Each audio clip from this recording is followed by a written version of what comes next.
Olá a todos e a todas, sejam bem-vindos, bem-vindas a este workshop de escrita criativa, 15 passos para abrir a escrita, concretamente a escrita de literatura infantil e juvenil. Já fomos falando aqui ao longo das lives anteriores sobre várias estratégias para tu escrever literatura infantil e juvenil. E até agora nós estivemos centrados no tipo de texto que habitualmente designamos de narrativa ou conto. Nesta live de hoje, vamos falar sobre poesia, porque a poesia é um tipo de texto, é um género literário que encanta miúdos e graúdos.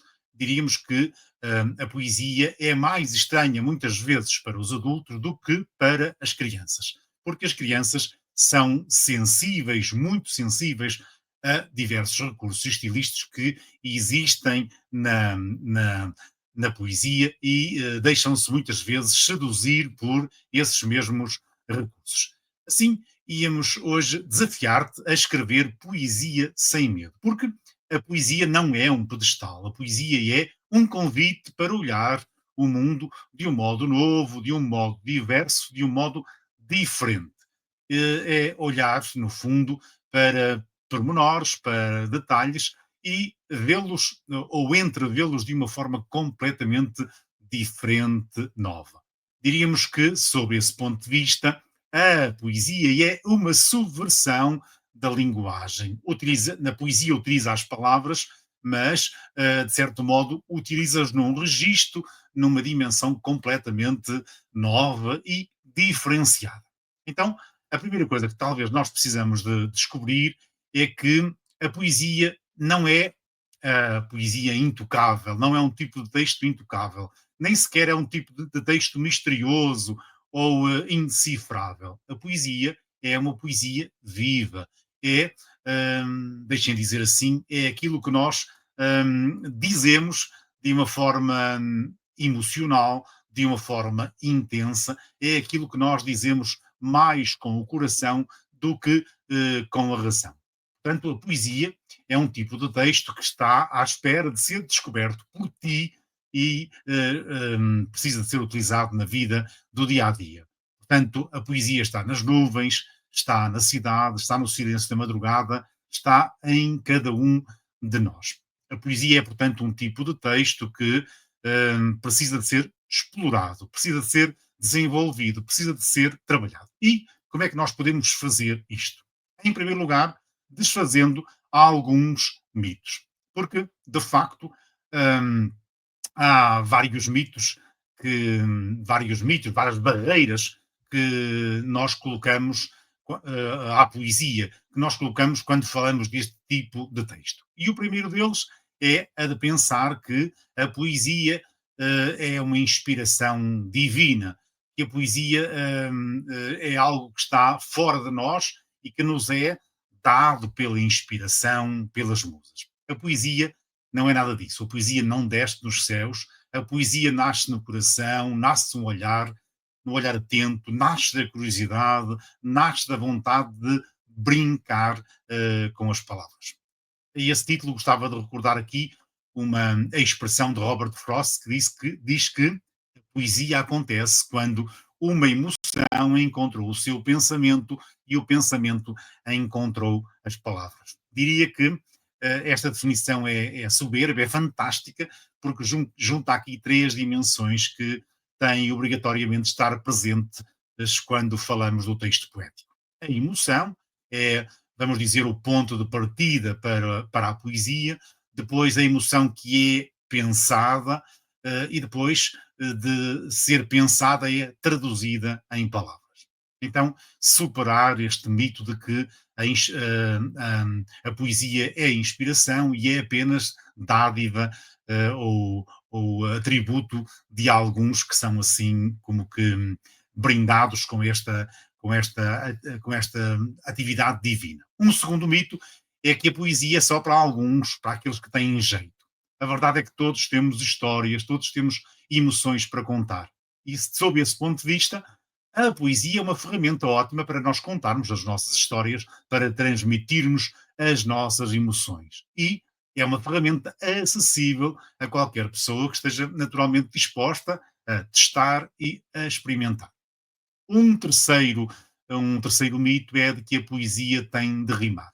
De facto, a poesia é apenas uma das formas de poesia. A rima é apenas uma das formas de poesia. Porque a poesia não tem necessariamente de ter rima. A poesia é, sobretudo, a respiração das palavras. Naturalmente que, sendo um texto trabalhado, sendo um texto ao qual nós dedicamos atenção e carinho, é um texto que tem ritmo, é um texto que tem melodia, é um texto que onde procuramos tratar e cultivar linguagens figuradas, imagens, recursos polissémicos. Se quiséssemos a estes três, ainda podíamos juntar mais um mito, que é o mito que a poesia tem de ser bela, que a poesia tem de ser agradável, de que a poesia apenas pode falar de coisas positivas. Não é verdade. Às vezes, muitas vezes, a função da poesia é incomodar. A função da poesia é transgredir. A função da poesia é mostrar a beleza da maldade do mundo e das pessoas. Um, Nós podemos dizer que há três pilares na poesia em geral e, sobretudo, na poesia infantil-juvenil. O primeiro pilar é o ritmo. A cadência das palavras é importante. A cadência, na poesia, as palavras têm de ser organizadas, de ser escritas como se fossem música, porque é a pulsação que faz o poema respirar, que convida o leitor a seguir o compasso. E é verdade que na literatura infantil e juvenil, sobretudo na literatura infantil, na literatura para os mais pequenos, a questão do ritmo, a questão da fonética, a questão da rima é muito importante. E é importante porquê? Porque os pequenos leitores, os muito pequenos leitores, são muito sensíveis a este recurso estilístico. Aquilo que entra pelo ouvido fica lá no ouvido, ele retém e, porventura, chegará mais facilmente ao coração. Mas, se nós falarmos de literatura juvenil, este recurso da fonética, este recurso da rima, já não precisa estar tão presente. Mas não podemos dispensar o recurso do ritmo. Um segundo pilar são as imagens, ou seja, as realidades, os factos, os eventos do dia a dia têm de ser transformados em imagens, em cenas que o leitor possa compreender, possa ver e possa entrever. Por exemplo, em vez de dizermos que alguém estava muito triste, podemos dizer que alguém tinha nuvens no olhar. Portanto, este recurso às imagens, este recurso, de certo modo, alegórico, é uma das características fundamentais da poesia. Ou seja, a poesia não procura descrever a realidade, a poesia procura transformar em imagens a própria realidade. Um último recurso, talvez o mais importante, talvez o mais decisivo quando falamos de poesia e, sobretudo, de poesia infantil-juvenil, são as metáforas, isto é, o uso de comparações sem o termo comparativo, comparações criativas que surpreendem, que agarrem o leitor, que levam o leitor para aquilo que nós podíamos chamar um sentido figurado, levam o leitor para mais longe. Por exemplo, o coração é um tambor que se esqueceu de parar. No fundo, é dizermos como é que o coração trabalha, como é que o coração dinamiza a vida e a experiência pessoal de cada um. E estes três pilares, seguramente nós podíamos juntar mais alguns que têm a ver com o uso intenso, com o uso recorrente de figuras de estilo que não são tão comuns num texto narrativo. Para além da rima, das metáforas, temos também as alegorias, temos, por exemplo, muitas vezes a literação, há um conjunto de recursos que estão muito mais presentes e diríamos até que são característicos do texto poético. Quando nós falamos aqui de criar imagens, estamos a reiterar e a dizer mais uma vez que na poesia tem de estar garantido aquele recurso que é mostra, não digas. Isto quer dizer que a força da poesia está em transformar emoções abstratas em imagens concretas que o leitor possa sentir, com as quais o leitor se possa conectar. Por exemplo, um guarda-chuva fechado num dia de sol. Isto, um guarda-chuva fechado num dia de sol, diz mais sobre a solidão do que, porventura, mil explicações. Isto quer dizer que as melhores imagens poéticas apelam aos sentidos, à visão, ao som, ao tato, ao cheiro, ao paladar. Diríamos que, se é verdade que, mesmo quando escrevemos narrativa, devíamos mostrar mais do que dizer, quando estamos a escrever ou a ler ou porventura a interpretar de uma forma muito simples um texto poético, isto é muito mais verdade. Devíamos estar muito mais atentos à utilização e ao significado das imagens, porque as imagens remetem para o sentido figurado. As imagens são polissémicas. As imagens ajudam o leitor a ter e a diversos níveis interpretativos. Portanto, o poder da imagem na poesia, das metáforas, é importante. Se nós quiséssemos fazer aqui um exercício prático, para o qual naturalmente te convido, nós podíamos fazer este: 5 imagens para uma emoção. Então, em primeiro lugar, o desafio seria escolher uma emoção. Sei lá, pode ser a alegria, o medo, a saudade, a esperança, qualquer sentimento que te toque ou que te habite neste momento. Depois, em segundo lugar, cria 5 imagens diferentes, isto é, descreve essa emoção sem usar a palavra direta, sem nunca falares em alegria, por exemplo. Pensa em cores, pensa em texturas, pensa em movimentos, pensa em sons. Depois, um terceiro passo seria procura evitar clichês, lugares comuns e, portanto, se inesperado, provoca a própria linguagem, procura associações surpreendentes que capturem a essência do sentimento. Portanto, não digas o lugar comum, não digas do modo ou do jeito com que dizes habitualmente. E, em último lugar, seria, se fizeres este exercício, partilha essas imagens no chat para nós de facto ficarmos a perceber, no chat e nos comentários deste vídeo, para nós ficarmos a perceber as imagens,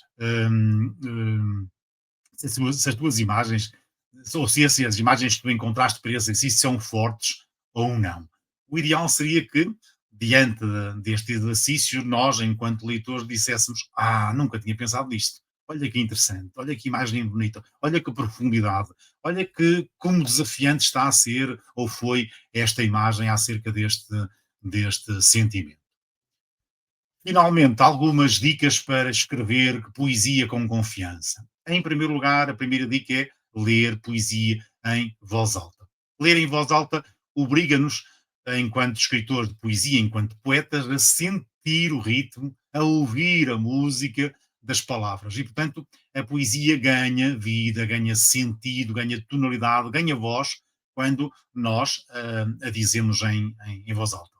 Eu tenho uma amiga minha que costuma dizer que a poesia não devia ser lida, a poesia devia ser dita e devia ser ouvida. E é verdade que quando nós transportamos a poesia do texto para o som, para a boca, para o ouvido, a poesia ganha novo significado. Além disso, como veremos daqui a 2 lives, além disso, o ler em voz alta poesia, como aliás qualquer outro tipo de texto, ler em voz alta ajuda-nos a polir esse texto, ajuda-nos a rever melhor esse texto. Uma segunda dica é: usa linguagem simples, mas inesperada. Tu não precisas de usar palavras difíceis nem palavras incompreensíveis. Precisaria das palavras certas, no momento certo, colocadas em lugares surpreendentes. Diríamos que numa narrativa nós procuramos a ordem certa das palavras. Na poesia nós procuramos palavras numa ordem porventura incerta, mas que toca o coração. Terceira dica: não tenhas medo de cortar. Um bom poema é muitas vezes uma palavra a menos. Cada corte torna o poema mais denso e mais verdadeiro. Diríamos que a poesia, em geral, é o máximo do conteúdo no mínimo de forma. Portanto, não precisamos de ser tão expansivos no uso das palavras como numa narrativa. A Poesia significa dizer muito em poucas palavras. Em último lugar, última dica é deixa espaço para a interpretação. Isto é, procura que o teu texto seja tremendamente, o teu texto poético seja tremendamente metafórico. Porque ser metafórico significa ser polissémico, significa estar aberto a múltiplas interpretações. E quanto mais aberto for o poema, eu diria que melhor é o poema. Finalmente, como habitualmente, deixamos-te um desafio para escreveres um micropoema de 3 versos. Não lhe queria chamar aqui um haiku, mas pode ser um haiku. Então, escolhe um objeto banal do teu dia a dia, sei lá, uma chave, uma pedra, um sapato, uma chave, e escreve em 3 versos que transformem esse objeto em algo novo. Dá-lhes vida, memória e emoção. O exemplo que aqui trazemos é: o sapato esquecido à porta guarda o cansaço de 1000 passos e o desejo de voltar a correr. Pronto, é uma forma simples de falar de um sapato que está à porta, e é uma forma tremendamente poética porque nos remete aqui para o cansaço, para os 1000 passos, para o desejo de voltar a correr. Finalmente, como palavras finais, procura descobrir a tua voz poética. É muito importante que o faças. Isto é, não se trata de fazer poesia apenas para rimar, para entreter meninos ou crianças. Trata-se de tu procurares fazer poesia infantil e juvenil com a tua autenticidade, com a tua voz única. Portanto, sem imitar outros poetas, mas deixar que os teus sentimentos, que o teu estilo impregne nas palavras e as encha de beleza e de energia. Depois, em segundo lugar, experimenta diferentes formas, ritmos e estruturas. Alguns poemas pedem verso livre, outros pedem rima. Escreve também para diferentes públicos, para muito pequeninos, e aí a rima é importante, para mais crescidos, e aí a rima já não é importante. Privilegia as imagens, privilegia também o sentido. Em último lugar, prática constante. Escreve poesia regularmente, mesmo que sejam apenas 3 versos, 2 versos, porventura até um verso, porque a prática ativa a criatividade e a confiança e, de certo modo, familiariza-nos com este laboratório especial da escrita que é o texto poético.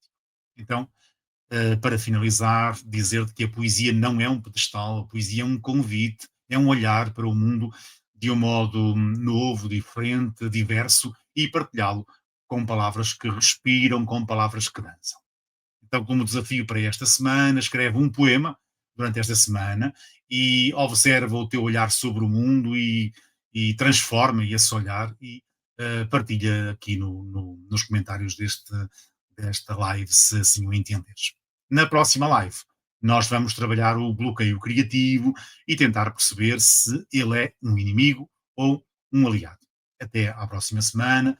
Boas escritas poéticas e, já agora, recomendo que neste canal do YouTube nós temos outros lives, outros vídeos gravados sobre o texto poético que podem, de certo modo, complementar esta live de hoje. Até à próxima semana, à próxima quarta-feira, e boas escritas, bons poemas.